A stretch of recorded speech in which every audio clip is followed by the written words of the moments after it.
प्रियंका गांधी ने कहा है कि ये सेना को खत्म करने की साजिश है, नकली देशभक्त को पहचानिए, सरकार को गिरा दीजिए, ऐसा कांग्रेस तिलमिलाई हुई है क्योंकि राहुल गांधी की ईडी से पूछताछ हो रही है, तो उनको तो कुछ ना कुछ करना है। चाहे आप उनके लिए सबसे अच्छी चीज बनाकर दे दीजिए, उसके अंदर भी वो नुक्स निकालेंगे। जहां तक सवाल है इस योजना का, ये योजना जब कारगिल कमेटी बनी थी, कारगिल युद्ध के बाद, तब से इस आइडिया को चल रहा है। शेकेटकर साहब की जब कमेटी भी ना, उसके अंदर ये आइडिया निकला, अब उसको कैसे कार्यान्वित किया जाए उसके ऊपर काम चल रहा था। और उस काम के चलते हुए एक अल्पकालिक समय के लिए सैनिक आए और उसके बाद वो वापस जाए, तो उससे दो चीजें हल होती हैं।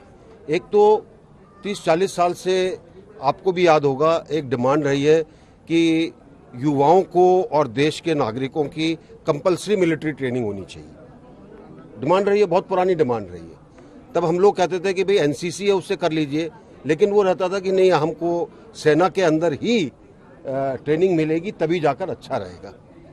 अब इस अल्पकालिक सैनिक रिक्रूटिंग योजना के अंदर इस चीज को मद्देनजर रखते हुए ये रखा गया कि हाँ, जब वो 4 साल कर लेगा तो उसमें से 75% वापस आ जाएंगे, जिनके अंदर कुछ अच्छाई दिखी है, जिनके अंदर कुछ काम करने का एक अलग जज्बा दिखाई दिया है, उनको आगे के लिए सेना दोबारा उनका विश्लेषण कर उनको अपने पास रखेगी। और ये जो 75% आएंगे, इनके लिए अलग अलग जगह पर प्रावधान किया गया है जहां पर ये एडजस्ट हो जाएंगे। और मेरा एक चीज मानना है, जो सेना में 4 साल करके आता है वो अपने आप के अंदर सक्षम होता है, उसकी मानसिकता अलग होती है, काम करने की क्षमता अलग होती है, उसकी प्रेरणा अलग होती है, उसको किसी बैसाखी का सहारा नहीं चाहिए। और जो लोग सिर्फ ये कह रहे हैं कि जी हम ये क्या रोजगार है, सेना रोजगार का साधन नहीं है। मैं बहुत स्पष्ट शब्दों में कहना चाहता हूँ, सेना रोजगार का साधन नहीं है। सेना कोई दुकान नहीं है, कोई कंपनी नहीं है। सेना के अंदर जो जाता है वो स्वेच्छा से जाता है, वो स्वेच्छा से कसम लेता है कि मैं देश के लिए जान देने को तैयार हूं, और वो स्वेच्छा से काम करता है। जिस दिन उसकी कोई दिक्कत होती है वो छोड़कर आता है। बहुत लोग छोड़कर आते हैं, पेंशन से पहले छोड़कर आते हैं, कोई दिक्कत नहीं होती।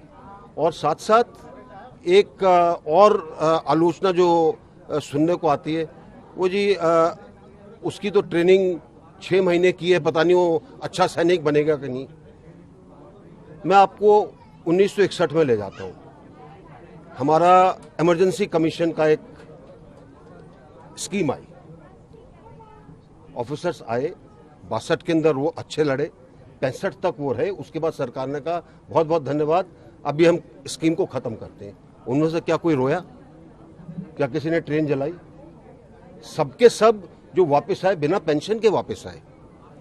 उनमें से बहुत से लोग आईएएस के अंदर ऑफिसर्स बने, बहुत से लोग अन्य प्रशासनिक जगहों पर गए, बहुत से लोगों ने कॉरपोरेट के अंदर नाम कमाया।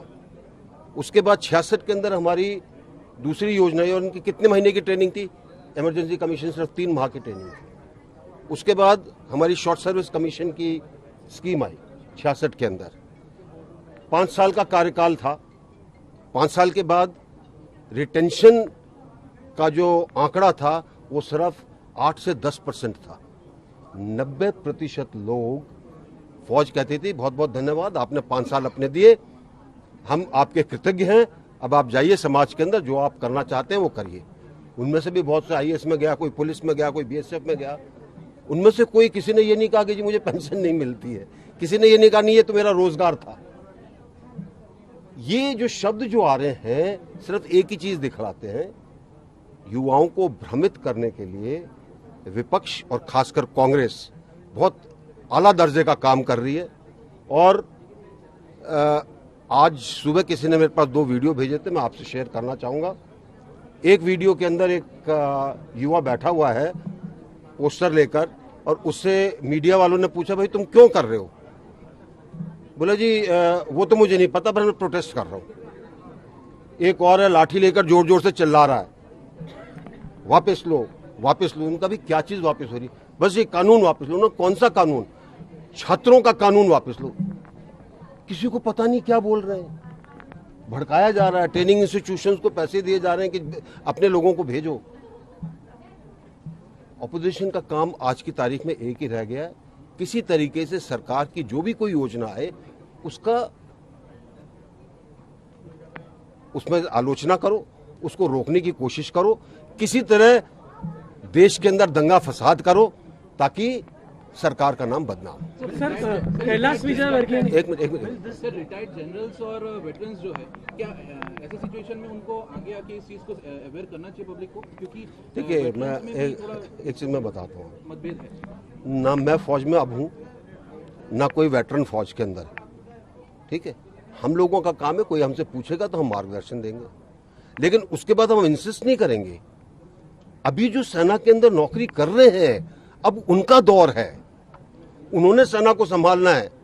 अच्छाई होगी तो उनका नाम है, बुराई होगी तो उनका नाम है। तो हमें तो अपना सिर्फ सजेशन देकर अलग होना चाहिए। हम बेकार के अंदर फालतू बात करना अच्छा शोभा नहीं देती हमको। Sir Kailash Will this Vijayvargiya discontent not prevent the candidates from turning up for the recruitment rally? The disappointment or the anger, will this not prevent them from? Okay, let me explain it to you. For 2 years, because of COVID, there's been no recruitment, right?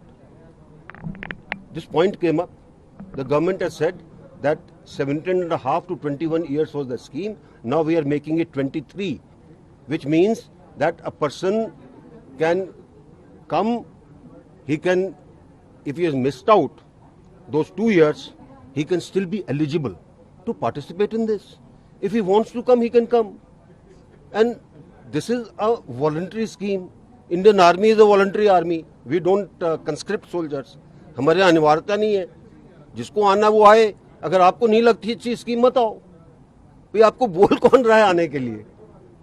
आप बसें जला रहे हो, train जला रहे हो, किसी ने आपको बोला कि हम आपको फौज में लेंगे? पहले तो आप हमारे मापदंडों पे खरे उतरो ना, उसके बाद हम फौज में लेंगे आप। कैलाश विजयवर्गीय ने कहा है कि ये 4 साल खत्म होने के बाद बीजेपी कार्यालय में वो सिक्योरिटी गार्ड बना दिए जाएंगे। देखिए, उन्होंने मजाक किया होगा, ऐसा नहीं है। गृह मंत्रालय ने बोल दिया है, हरियाणा सरकार ने बोल दिया है, उत्तर प्रदेश सरकार ने बोल दिया, और सरकारें भी बोलेंगी।